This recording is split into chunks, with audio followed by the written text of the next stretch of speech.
President Obama's decision to send military advisors has sparked fierce debate on both sides of the issue.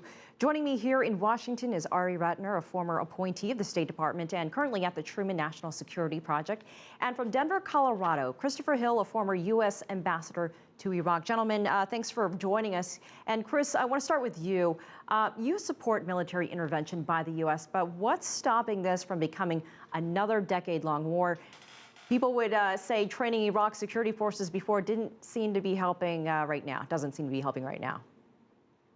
Well, I think we're in a very dangerous situation here, but to allow the situation to gel, to allow these Islamists, these extreme Sunnis, to take over northwestern Iraq, I think would be rather dangerous. Certainly, it would foretell the kind of end of Iraq and the eventual formal partition of Iraq. So I think it's kind of a dangerous situation. Also, these people, by the way, have nothing to do with the kind of argument that's been going on, whether Maliki is doing enough on Sunni outreach. The only thing they want from Maliki is to have him dead and, frankly, to have every other Shia dead. So it's a pretty serious matter, and I think it's appropriate to see what we can do to support the government in Baghdad, albeit with the understanding that I think Maliki's days are numbered as the leader.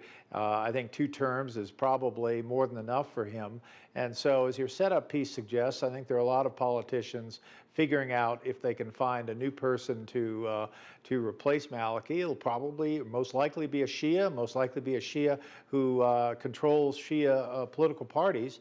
But I think if they can get there, if they can stabilize the situation on the ground, there may be time to push back this very dangerous Islamist group. And by the way, I'd like to say one other thing, which is the Sunnis, who never waste a day without complaining about Maliki, also need to step up for Iraq. You know, all of these problems in terms of the relations between the communities, this is not all at Maliki's doorstep. There are many Sunnis who have not responded well to any kind of idea that the Shia are in charge. So this is a dicey time, and I think it's very appropriate that the United States really is focusing on this today. All right, let's get back to you. And Ari, a lot to address here. Obviously, you disagree with a lot of what Ambassador Hill had to say. Do you think the U.S. should just stand by and let this country get ripped apart?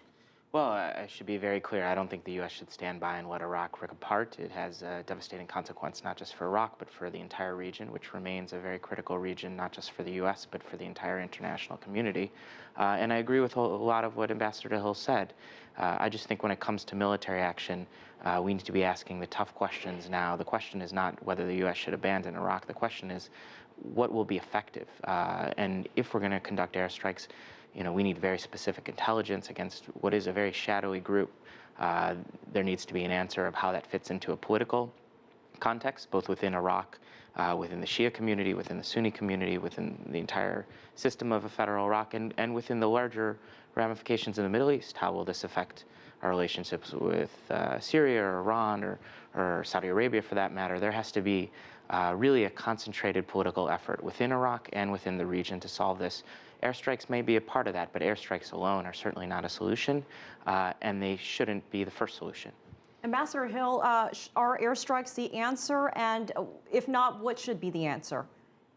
Well, no, I agree with the point that they are not the solution, and what you need is some kind of military effort that kind of pushes these people back, but it will mean nothing if there's not a political effort. And by the way, I completely support the notion that this has to be a broader political effort than just looking at Iraq. After all, this problem of this ISIS group, this came out of Syria. This is Syria spillover.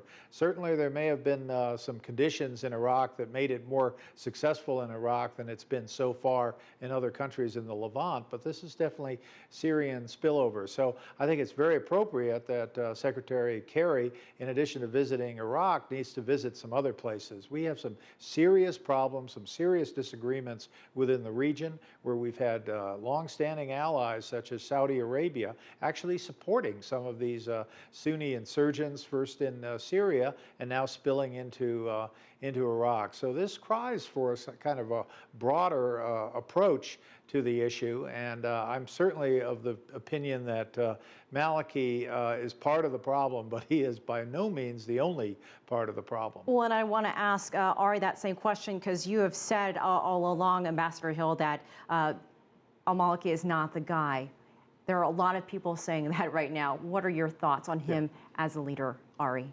Well, look, ultimately, I agree with what the president said today. It's up to the Iraqis to determine who their leadership is. But clearly, Nouri al-Maliki has not served Iraq well. He's not served Iraq well over the short term in terms of this specific crisis, and he's had a very difficult time bringing Iraq up to speed on everything from the economic agenda to how to create an inclusive state. So ultimately, it's up to the Iraqis, but clearly, from an American perspective, he's not seen as helpful, and I think that represents a broad consensus in Washington. All right, I want to thank Ambassador Hill. Ari Ratner here in Washington, thank you so much for your perspective.